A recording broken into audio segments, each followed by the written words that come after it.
Hello buddy, Crew here, and this is something I haven't done in such a long time that I can't even remember the last time I've done it, but this is a video response. It's a video response to a video Grubgun made. I don't know if he made it today or yesterday. I've been kind of off kilter on YouTube. I'm actually on vacation, and I really been watching that many the videos, or even replying back to comments that are being left on my own videos. But bear with me, I'm on vacation. I'm not going anywhere. I'm just staying at home, but I don't have to go to work, so that's all that's important to me. Anyway, there's a video by Grubgun. What is ownership is the question. It was a 24-minute video, well worth a watch. I was one of the 10 people that watched it. And basically it was him and CatKin basically almost kind of arguing or having a discussion about what is it that you consider actually owning a game. Now, I'm going to expand this. You know, games, movies, music, it's all the same thing. You can either buy and own a retail copy of it, or you can get a digital copy of it, or you can just download it off the internet, steal it, as it were. And what does it matter if you steal it? Do you actually own it? That was one of the points that was brought up. If you say you wanted to see, I don't know, a movie that came out recently, Ant-Man. Even though Ant-Man's not out on DVD yet, say Ant-Man was out on DVD and Blu-ray, or you can purchase it digitally somewhere. But instead of doing that, you went to a torrent site and you just downloaded it. Now that you've downloaded it and you've got it on your computer, do you own it? Same thing can be said for game ROMs. All your NES game ROMs. If you say you had a emulator on your computer or your PSP or something, and you downloaded all those ROMs, and you transferred them to an SD card, and you put them wherever you want. You have them in your hard drive, you have them in your SD card. Do you now own those ROMs because you have them in your hand? Now, the point to this, the short answer is no. You don't own the game. And I'm going to get into this later, but no, you never owned a game. You don't, because the game is code. The movie on a DVD is code. That music is code. You can't own the code. Only the person either the person or the organization, the company, whatever, that is distributing it and actually selling it, they're the ones that own the code. What you're buying, what you're getting, as it were, is the ability to view the movie, listen to the music, or play the game. You're basically paying for that right to legally to play the game. Now, you could do it illegally and just find a copy of it on a torrent site and download that stuff for free and still play the game, but you're doing it illegally, as it were. So that's the big difference, really. Doing things legally versus doing them illegally. Either way you do them, you don't own the game. You don't own the code. Now, when we get to retail versus digital, the difference is when you're actually buying things, you either can buy goods or you could buy services. If you're buying retail, you're buying a good. Now, even though you're not buying the game code, you're still buying a content delivery system, is what I'd like to call it. You're buying the disc, and you're buying a package to store the disc in.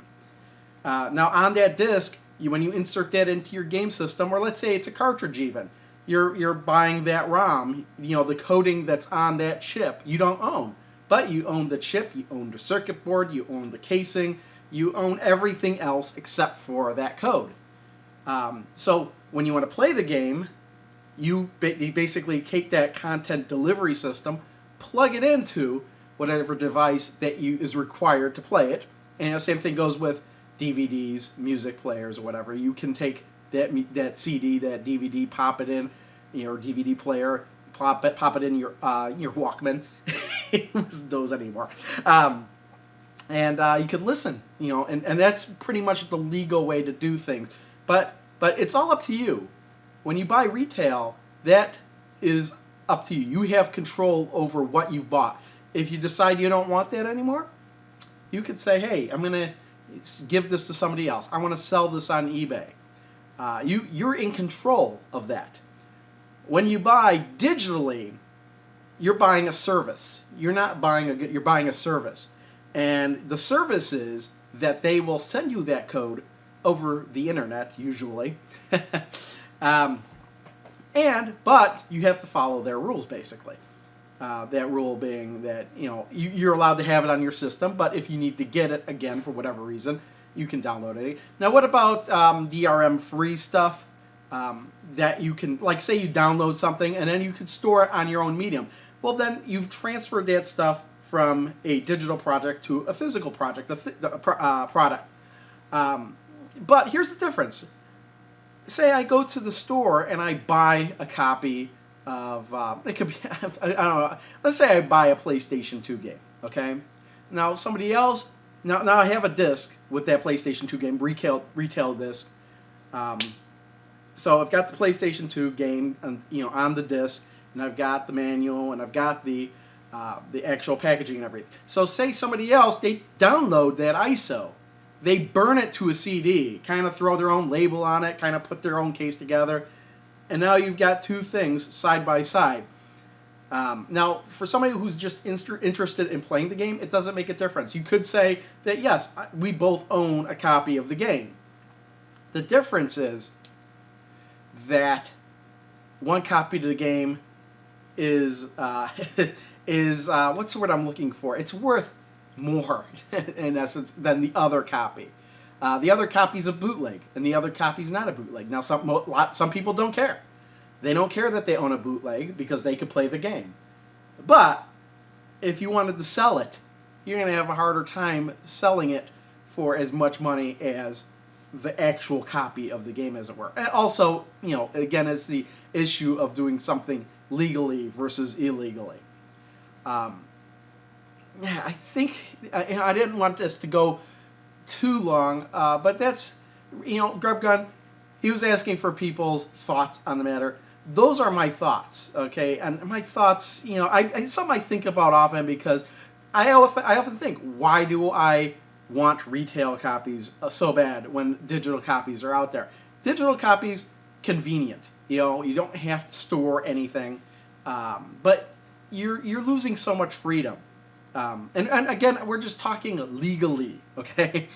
You could do things illegally if you want, but again, it's not, I don't consider that to be part of a collection. Yeah, it's like, going back to the whole issue with the two PlayStation games, yeah, well, somebody could say, yeah, I have it in my collection, but, you really have is a bootleg copy of it in your collection, not an actual copy, or an official copy, as it were, and that is just, it's just worth more. Now, me personally, I don't care about emulation. I don't care if somebody downloads and burns it to a CD to play their games. I don't care about all that. But I still prefer to play the retail copies of the game.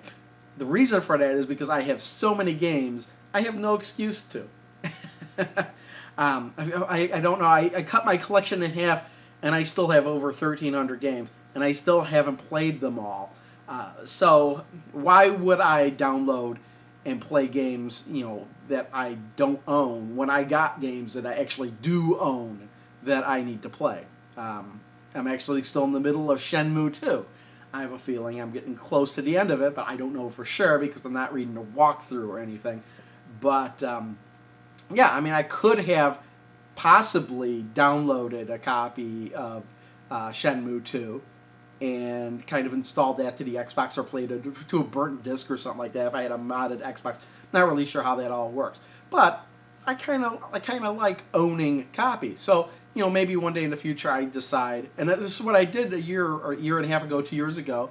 I had all these games, and I decided I wanted to sell them. Yeah, I went ahead and went and sold them, made a good chunk of change, bought a pinball machine.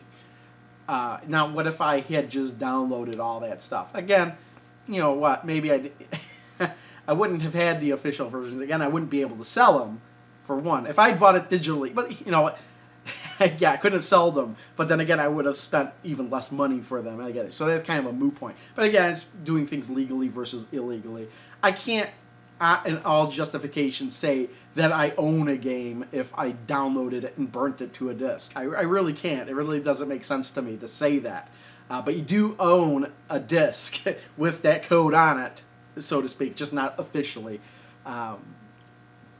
But digitally, if you're going on the PSN store and you're buying stuff digitally, and you decide you don't like it or don't want to play it anymore, you can't do nothing about that. You lost your freedom because you didn't buy the goods. You bought the service instead. The service says that, oh, you can download it as many times as you want, but you can't trade that to anybody. Something they're talking about doing in the future, but I don't think that is. I don't think anything does that these days. Now, when it comes to digital stuff, I do buy RiffTrax stuff. Now, and the reason I like buying RiffTrax stuff is because I could log in, re-download my stuff, but it's all DRM free. I could take those files that I've downloaded and burn them to disks or whatever. Practically the same thing. If that service ever goes out, I'll still have what I downloaded as long as I take care of it. So that, in essence, is good. But things like I don't know how much Steam works, but I could get into Steam. I don't have that much stuff on Steam, but again, that's all digital. I don't know how feasible it would be to take something I've downloaded on Steam, burn it to my own disk for my own usage if I didn't say for some reason Steam went completely out of business.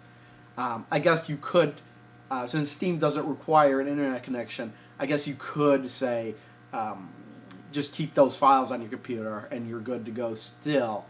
But when you're buying stuff specifically through the Xbox store or the PSN store or the Wii store, the Wii eShop or whatever, you're stuck. And if they screw with your account or they go out or something, you're not getting that stuff back. And that's pretty much what you paid for. That's like if I hired a lawnmower service.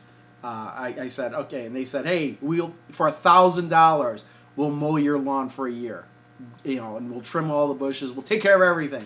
And I say, great deal, here's $1,000, and then a month later, they go out of business. Am I going to get my money back? I don't know. I mean, I might have to sue them to get my money back, or sue somebody to get my money back. I don't know. But as long as you're good to go, as long as those services are in place. But once those services are gone, you ain't getting your stuff anymore, unless you somehow could keep it on your computer or device or whatever indefinitely. I think I've kind of made my point. My point is, game code, you don't own it. You technically don't own the game, even though I might say, hey, I own this game. You don't actually own the game. You own the disc. You own the packaging. You own the chips. You own the circuitry. You own the casing. You own the label. You don't actually own the game code. So, another thing he said is that if you actually were to erase the ROM, or you could actually replace the ROM inside and put in a different game, yeah, you still don't own the game code, but now what you have is a cartridge that doesn't play the game that says it's going to play. That actually happened to me. I went to Goodwill and I thought I found a copy of Final Fantasy. Bought the copy of Final Fantasy, plugged it into my NES, Super Mario Brothers inside. Somebody had swapped the chips out. So now what do I have? I've got a copy of Final Fantasy with the chip inside of Super Mario Brothers. Now, I'm kind of one day hoping to find a copy of Final Fantasy on the NES with a really crappy label, so I could take the chipset inside and swap it out and actually have a good copy of Final Fantasy. But, yeah, and then what I'll consider to be owning a copy of Final Fantasy. Granted, not the game code itself. I think you get the point. I'm gonna leave it as is. I probably had thought about stuff earlier that I'm not mentioning now, but it's late. Let's leave it at that. Thanks everyone for watching. Bye. Oh, in case you're wondering, I don't know if I mentioned it, but I'm filming in front of this fish tank. Yeah, I did have the week off, and now we're only on the second day, but Yesterday we managed to move the fish tank from there to there, and I actually built these bricks up here. I'm quite happy with the way this turned out. Thanks everyone for watching. See you next time. Bye.